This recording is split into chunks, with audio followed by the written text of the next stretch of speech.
In a pinned comment for her video, The Hunger, Natalie Wynn AKA ContraPoints introduces it this way. Casual reminder that there's a hunger in your soul no pleasure of the flesh can satisfy. Like so much of what Wynn says, this is laced with irony, but at the core of this statement is sincerity. This is what the video is about, a hunger. Hi, my name is David. Most of my videos are about literature, but I thought I'd try something new for me, applying my literary critical point of view and skill set to YouTube. I couldn't imagine any YouTube channel more deserving of a literary reading than ContraPoints. Before moving forward, I need to say that there will be spoilers and that the video will deal with issues of addiction, loss, homophobia, transphobia, and bigotry. We will not cover everything that you could say about the hunger, but I do want to offer my skills as a literary critic and person who watches too much YouTube to read The Hunger and offer one take on this work of YouTube art. ContraPoints is the channel run by Natalie Wynn. She creates elaborate, sometimes abrasive video essays about subjects ranging from incels to the concept of opulence. She has sometimes been credited for using a mix of edgy humor and rational argumentation to convert young men from the alt-right to the left. At any rate, she has many fans from all walks of life and seems to have influenced many YouTubers. I will not go into details about her life and the online controversies surrounding her. Some issues will pop up in the discussion as it is difficult not to ascribe some biographical inspiration to the characters in the big video, especially because Wynn has been forthcoming about her life in other videos. The Hunger came out in May 29th, 2022, about 9 months after her previous video. So you could say that there was a real hunger for some new material. The video was edited, directed, performed by Wynn, who also credited herself for sets, lighting, wardrobe, camera, hair, makeup, coloring, and set design. Original music by the fantastic Zoe Blade, that you should check out wherever you listen to music, and script advising by Charles Armstrong and Kat Lu. Time of writing my script, it has about 2 million views and 15,000 comments, many of them sharing traumatic experiences viewers associate with what was presented in the video. Reading the comment section is kind of heartbreaking, in fact. The video itself has two parts, which we can title The Podcast and The Addict's Story. Much of the power of the video comes from how these two parts are connected, not just through cause and effect, but also thematically and visually. The protagonist here is Justine Tableau, a character who has appeared in other ContraPoints videos representing relatively moderate yet leftist points of view. Justine is invited to a libertarian podcast hosted by another recurring character, Jackie Jackson, a version of Joe Rogan, I think. She is more of a background character in this video, or at least in my reading of what's most important about it. Jackie asks questions and makes some accusations, but mostly she is not part of the debate. As part of her role in the background, she's constantly eating junk food and drinking beer, comedically making a lot of noise and mess doing so. She is a constant reminder of the concept of hunger and our very mundane attempt to feed it.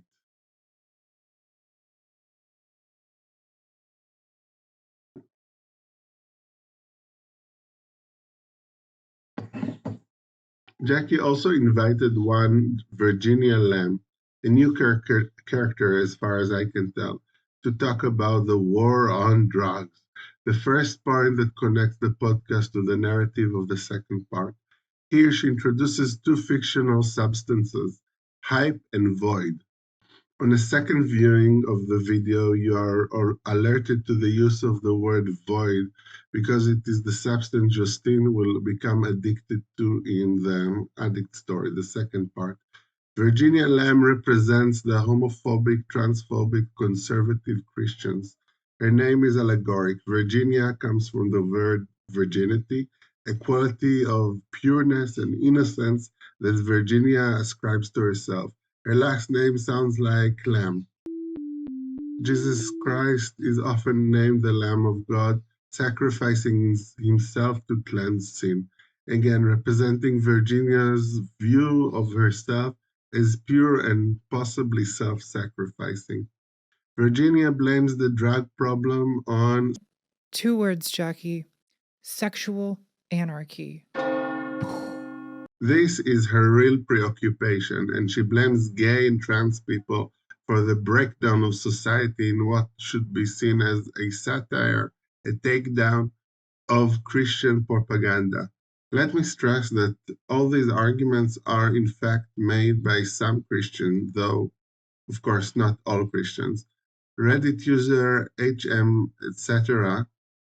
points out Jackie Hill Perry and the Girl Defined YouTube channel as probable direct sources. Justine tries to argue against this line of thought by pronouncing some crushing utterances. You know who's really being silenced? People who are silent. Being silent is a big part of being silenced. That's what being silenced means. You're not silenced. You just know that what you're saying is indefensible, so you defend your right to say it. But Justine's brilliance is to no avail in the hostile atmosphere of the podcast. Jackie is there for exposure and for talking for its own sake. Virginia is there to spread her gospel. Neither try to engage with other people's ideas or emotional life. This gets worse when Jackie outs Justine as transsexual. Speaking of the transgenders, in the interest of full disclosure, I feel I should let our listeners know that one of our guests this week used to be a man. We get a quick cut to a view of Justine exhausted in her bathtub, suggesting that the depression and addiction of the next section are a direct result of this moment when the podcast turns from general bigotry to personal attack. Virginia starts calling Justine Justin, her pre-transition name, practice known as dead naming. Justine doesn't even have the energy to stop her from doing so. We later find out that Justine's mother still calls her Justin as well. Perhaps that's why it's so difficult for her to fight back. Virginia pities Justine and tries to send the message that she could reform and fix her brokenness. She knows that gender and sexual nonconformity can be cured because, as she will now reveal, she used to be a homosexual. This is followed by gothic organ music and a thunderclap. Virginia will now tell her story of being a lesbian and a hype addict, hype being the fictional stand-in for uppers. She describes this as being on fire, illustrated by an image of her through a fiery filter.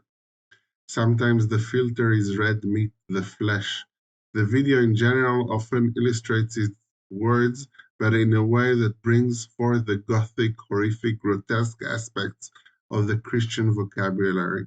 She describes living with a woman she saw as her salvation, who was supposed to fill the terrible void and satisfy the hunger. Virginia can describe the same desires for connection that Justine experiences and will describe soon after her. She can also feel the pain of loss. The girlfriend leaves her, casting her into utter darkness, depression, addiction. What Justine experiences after her girlfriend leaves her.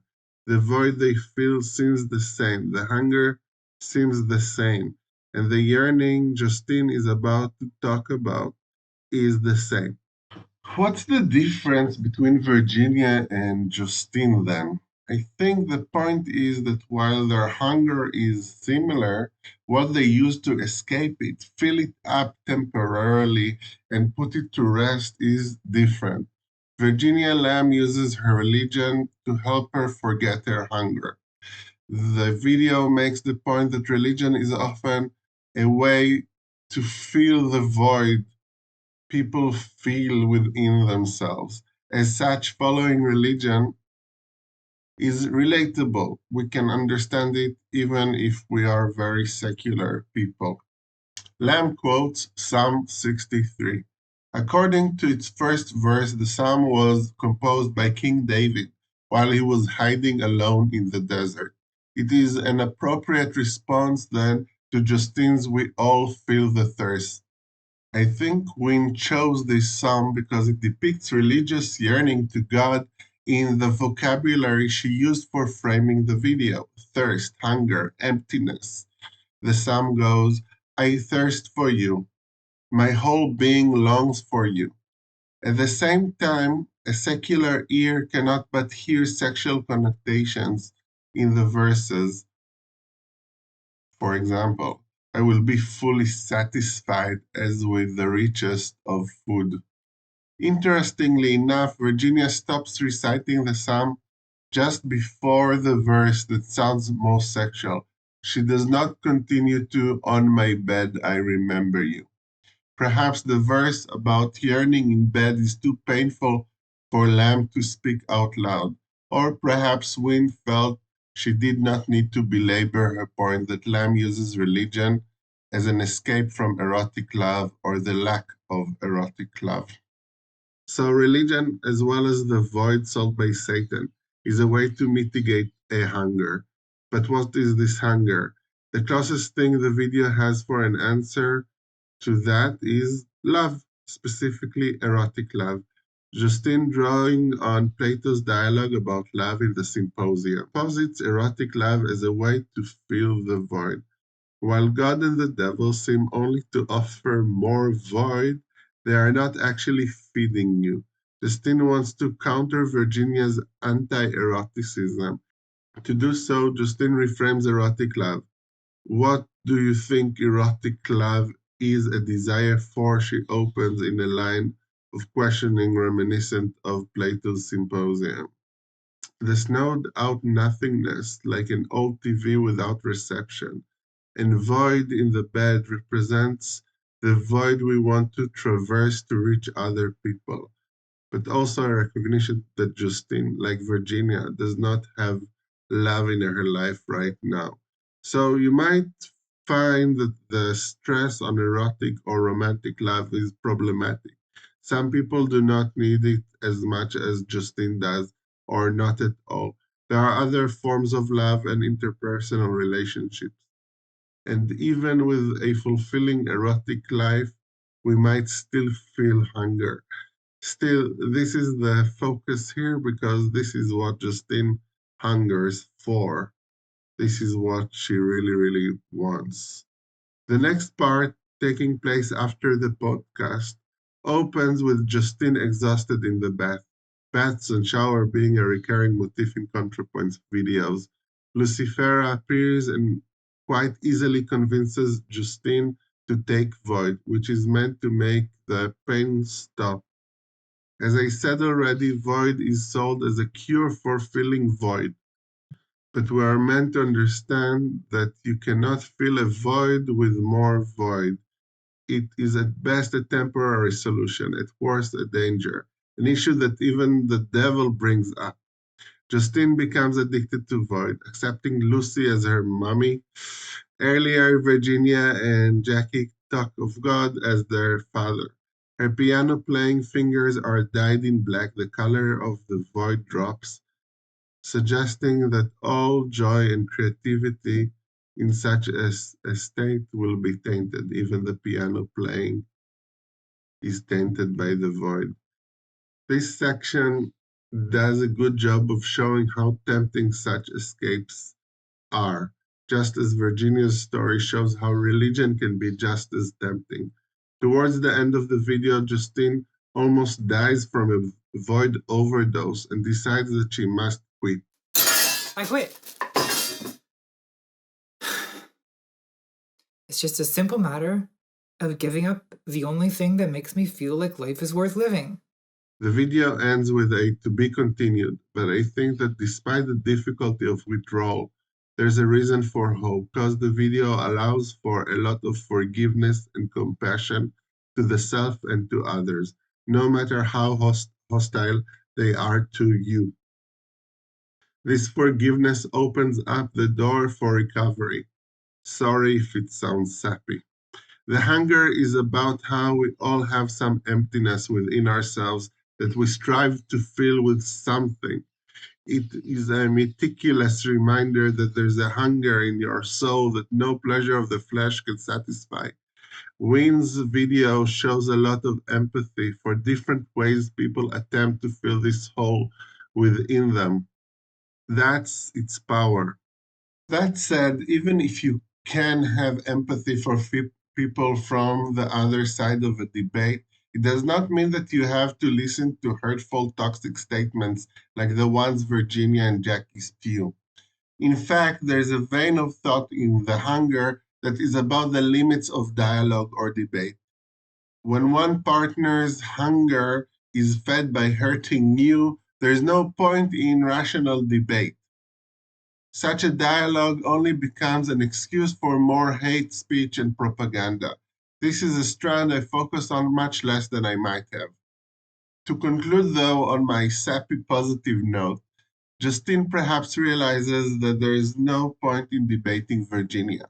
But maybe, just maybe, the time she spent listening to Virginia's story to her hunger will help Justine forgive herself. That's it for now. I hope you found this interesting. If you think I took something simple and made it more complicated, that's fine. That's sometimes my job too. Thank you for listening.